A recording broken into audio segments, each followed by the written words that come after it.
So in the last video like this I did on my channel, I wanted to cover the Midwestern Brotherhood of Steel, and I did. And this time around, I wanted to go even more unknown than that, because I assumed that a lot of people wouldn't know who the Midwestern Brotherhood of Steel were. I thought they only would know about, most people would only know about the Western New Vegas Brotherhood or the Eastern Brotherhood.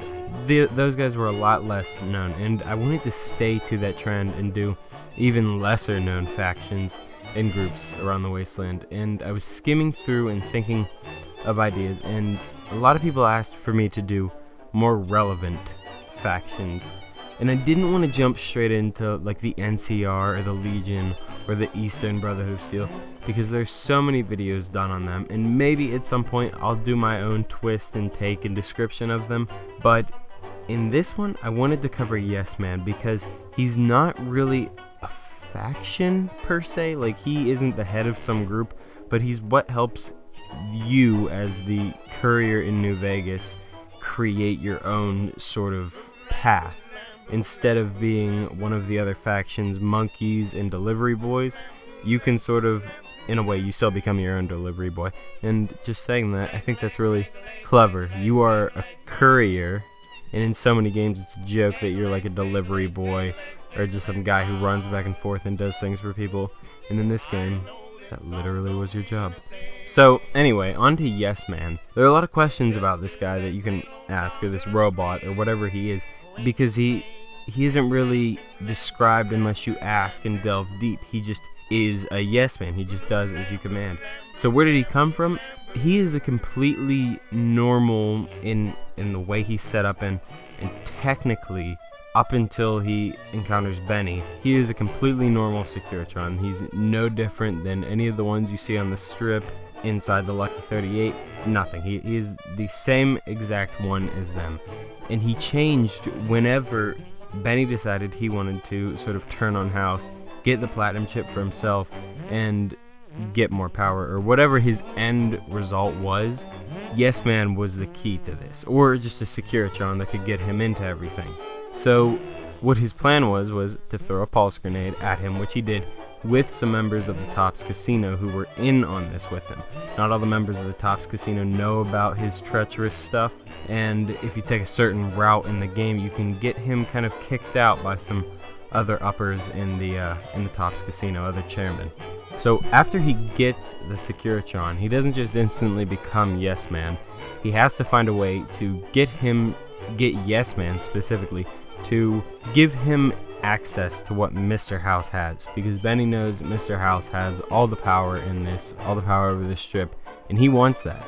That's why he's doing all of this. He essentially wants to become the Mr. House, it seems, of New Vegas, and do things in his own light.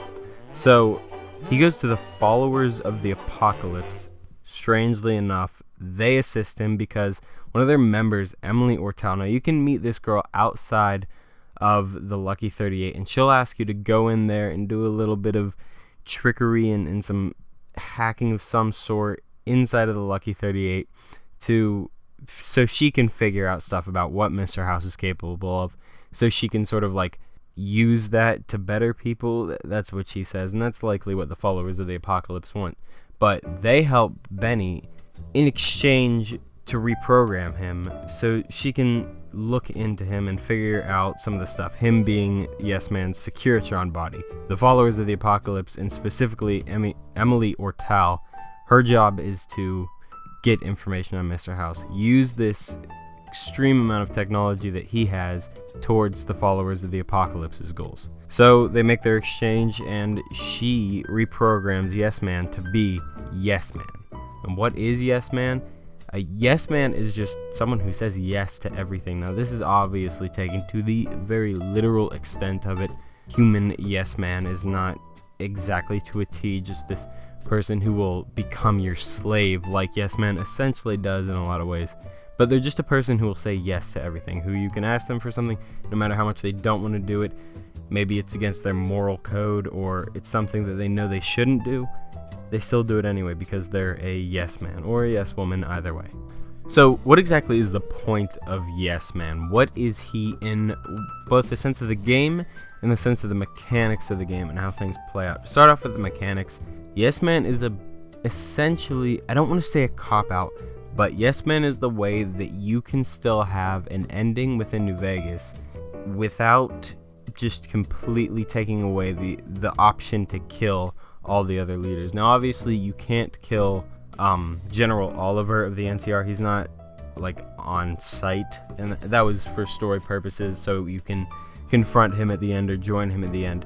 But you can kill, and same with Legate Lanius, you cannot kill him as well. He's off in the other areas, and they do that sort of to save them for those final things. But you can kill the president of the NCR, and you can also kill Caesar himself. You can kill most of the head people in this game. You can even kill Mr. House.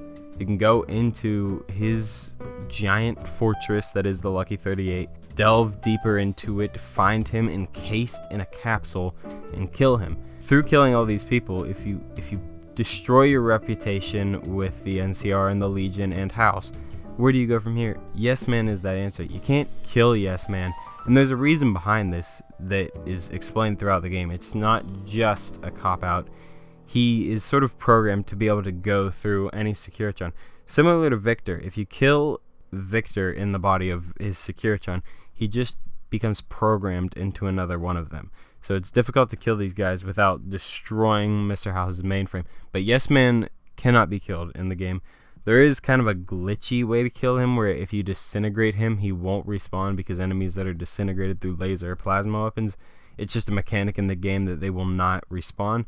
But you don't fail the quest, so you essentially break your game. So don't go melting Yes Man in your game at all. Just leave him alive, shoot him, and you can get like infinite scrap metal, I'm pretty sure, off of him, which is kind of cheaty, but either way, that's his point in the game. And also, it's a perfectly reasonable option to want to take things by the balls yourself and go in and create the New Vegas that you want. Essentially, we never get to see that in New Vegas because time was cut short, and there was supposed to be apparently a finished after result. The game wasn't supposed to just end like it did in Fallout 3, where you just can't continue after you beat the story. There was supposed to be a shown effects, but it shows it in the slides, and you do sort of create your own New Vegas. Yes Man, on the other side within the game, he is a point, like I stated, for the courier, our player, to make his own path, do his own thing. You can ask some questions about Yes Man, and thinking it would be so easy to topple this independent New Vegas by just simply getting to Yes Man as any person in the Mojave and just telling him what to do, because he can't say no. And throughout the events of New Vegas, that is entirely possible and could have been a thing. But once you get to a certain point in the game, you can reprogram him so that he becomes more assertive and only takes actions based on what you want. There's no way for anyone to do anything or tell him how to do stuff. Either way, it doesn't really affect the game, because no one would say anything or tell him to do something, especially once you kill Benny anyway. But it's nice to just sort of like even that out and, you know, cut that kind of trail off at that, so that there's not that kind of loose end speculation. But there's also the fact that Yes Man, this isn't total speculation, but he's not just a single monotoned emotional man. He's monotoned, yes, but not mono-emotional, if that's even a word. He does have a lot of sarcasm in what he says, and he does have opinions. He's not just some blindly steered just droid who doesn't have any sort of like character to himself. He clearly is a person. He has, I don't want to go so far to say person, bring up the whole synth Fallout 4 debate, but he is a character, as I said. You know, he does have hints of sarcasm. He says what he wants. He has opinions. He clearly does not like the Great Khans. If you send them out of the Mojave, he wishes them to die by rad scorpions, I believe. He doesn't like the Brotherhood of Steel. He's not totally okay with all the other houses on the strip. He does have a clear, pretty like idea of what he wants, and when you do something that he doesn't exactly align with, he'll let you know with a little nudge. Not that it really affects anything, because ultimately he's programmed to do as you say. Just kind of cool that they gave him a personality. Altogether, that's everything on Yes Man that there really is to know. He's not a really super heavily developed character, but I do really think that it's awesome that they took Yes Man and made a character out of him, when that ending and route that you take in the game could have easily been replaced with you just making decisions on a terminal instead of replacing Mr. House in a lot of ways in that position of the kind of master of New Vegas, and putting this yes man character who's very sarcastic and funny, and he fits Fallout to a T. Who has he has a really happy, bright exterior, like the 50s sort of bright, happy time that the Fallout universe used to exist in, but is now covered with these dark little twists and also dark humor in it as well. And Yes Man is just filled with that. He's like a trapped happy person. It's like he's really not happy, clearly, and he makes that very clear in things that he says with his sarcasm, but he's forced to be. And it's just an interesting, almost a metaphor for the entire series as it is, and one of the most memorable characters in New Vegas. And that's everything on him. It's everything that I have for you. If I missed anything, be sure to drop it in the comments below. And also, let me know what you think of Yes Man. Did you care for him? Did you go with that ending? Because personally, I almost find it difficult as I go through my playthroughs of New Vegas to do the other ones. When I first played New Vegas, I saved the game right before the endings and then finished them all to get the endings. But now when I just replay through it, I just feel like the best ending is always the Yes Man one, the independent New Vegas, not having any oppressive force over it and doing things yourself. I like that. And the Yes Man character working with him and going through everything and hearing his little witty comments makes it that much better. So thanks for watching. Comment, like, subscribe. If you dislike, and also you're not going to subscribe if you disliked. Okay, goodbye.